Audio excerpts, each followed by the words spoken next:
Professor Sam McConkey has suggested that men should have to undergo tests and receive a license to socialise in society. We officially have an early contender for the most absurd statement of 2022. This is Ben Scallon and you're watching Gript Media. You know, academics are a funny kind of people. George Orwell once said that there are some ideas so absurd that only an intellectual could believe them. And that's exactly what we found last weekend during an RTE interview with Professor Sam McConkey. McConkey, who's an infectious disease specialist and a member of ISAG, has featured prominently on television and radio in the past 2 years, advising the government on its COVID response and being hoisted up as a celebrity scientist by the media.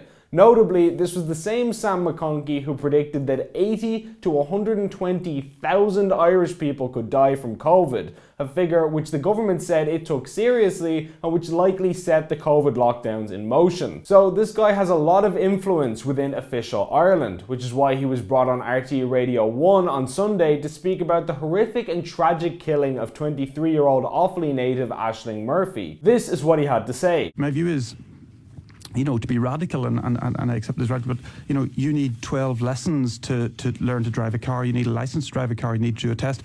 Do we need some sort of almost qualifications, licensing, education for men to go out into the social sphere now? So all men should need a license to enter the quote-unquote social sphere. For clarity here, it's worth noting that the word social is defined by Oxford Dictionary as relating to society or its organisation. So in effect, all men should be banned from entering society until and unless they can pass some sort of test or receive a license to be around other human beings. That's what's actually being proposed here, all because one maniac was sick or deranged enough to take a woman's life. Note, by the way, that nobody, literally nobody, pushed back on this in the interview. Nobody said, "Whoa now Sam, that's a bit over the top, isn't it?" Which means that either the entire panel agreed with this off-the-wall proposal, which is frightening if true, or alternatively they don't agree, but people are so fearful of incurring the wrath of tolerant liberal Twitter that they allowed this outrageous comment to sit. It should go without saying that we all want to ensure that something this awful can never happen again, and most people, myself included, agree that new systems need to be put in place to make society safer for everyone. Here at Gript, we've done endless articles and videos highlighting the issue of violent crime in this country and advocating policies that make life safer for women, for girls, for children, and everyone else. But how does targeting 50% of the population help anyone exactly? How are men responsible for this poor woman's tragedy? Can you even for 1 second imagine if someone suggested that, say, immigrants or travelers or Muslims or any other group was forced to prove their innocence and excluded from society unless they had a special government-issued license? If you even hinted at such a proposal, everyone on this RTE panel would immediately start foaming at the mouth with rage at how bigoted and hateful you were. You'd be accused of painting an entire group with a broad brush and shouted down as a backwards, prejudiced, loathsome individual. Yet when men are the target of the exact same suggestion, nobody sees the slightest issue apparently. Regardless, McConkey continued. I would say, is that an impingement on our rights of free movement? And we've all been through this through COVID, but as we've just heard, many women feel their ability to free move is really restricted because of danger. So I think we need to think of new ways of doing things. The same old won't work out. It's noteworthy that he cites COVID as a precedent for a policy like this, highlighting the degree to which our civil rights have been utterly eroded over the past 2 years. He basically admits that yes, all men's freedom of movement should be restricted because some women feel unsafe. Is this a suggestion that men should be put under, dare I say it, a lockdown? Again, just imagine if instead of men and women, it was someone in Blanchardstown saying, "I think Nigerian young males should have their movement restricted because I don't feel safe in my neighborhood." Imagine if it was, for example, someone in the country saying that travelers should have their movement restricted for their own safety. Would this fly for even a second? Well, of course it wouldn't. And yet not one panelist on this program with McConkey had a word to say about this frankly insane proposal. It was allowed to sit with zero pushback. Earlier in the segment, Alison O'Connor of the Irish Examiner said that while it's not all men, for women it could be any man. It sounds hackneyed at this stage. It's not all men, but for women, and for any woman, it could be any man.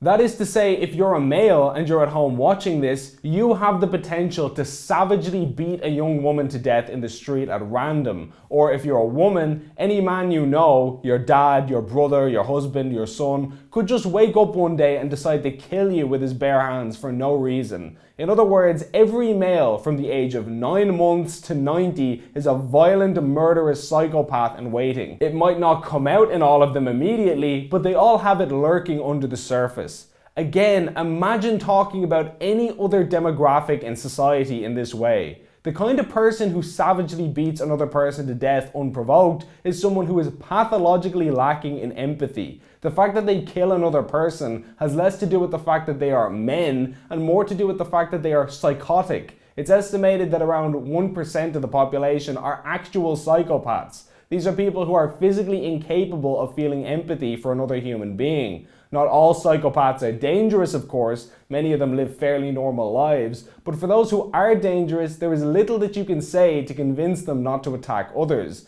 Take Pedro Rodrigues Filho, a Brazilian serial killer who has admitted to killing around 100 people and who has the words "I kill for pleasure" in Portuguese tattooed on his arm.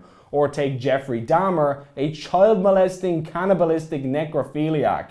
As a child, he used to torture animals for fun and impale the head of a neighbor's pet on a stick for his own amusement. This man was absolutely deranged and a head case. The issue with people like Dahmer is not that they're male, it's that there's something wrong with their brain. They are not normal by definition. Most men are not like this. Sam McConkey's anti-murder course is not going to fix whatever issues they have going on inside their head. I also don't think it's whataboutism to point out that there are countless examples of female killers. It's obviously less common, of course, but the male sex does not have a monopoly on these acts. Just here in Ireland, we had the Scissor Sisters who were convicted of killing and dismembering their mother's boyfriend. They cut off the man's head and his penis with a Stanley blade after bludgeoning him with a hammer. Detective Garda Daniel Kenna, who investigated the case, said it was one of the worst killings he had ever encountered.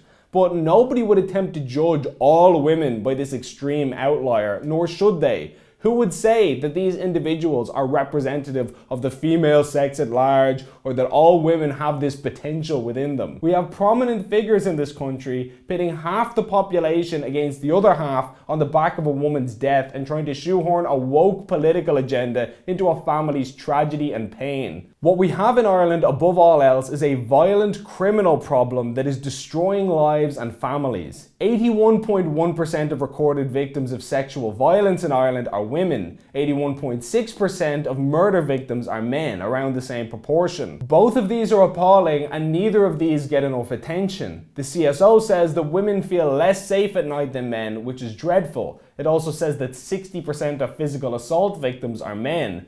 Both of these are huge causes for concern. We have criminal predators, some Irish, some foreign-born, victimizing both sexes from all races and backgrounds all the time in this country. The horrific killing of Aisling Murphy is a part of that. This is a crime problem, full stop. It's not an excuse to go off on 50% of the population. And for people to try and make this a male versus female issue, using it as an opportunity to shoehorn a hobby horse agenda into someone else's pain, that's reprehensible if you ask me.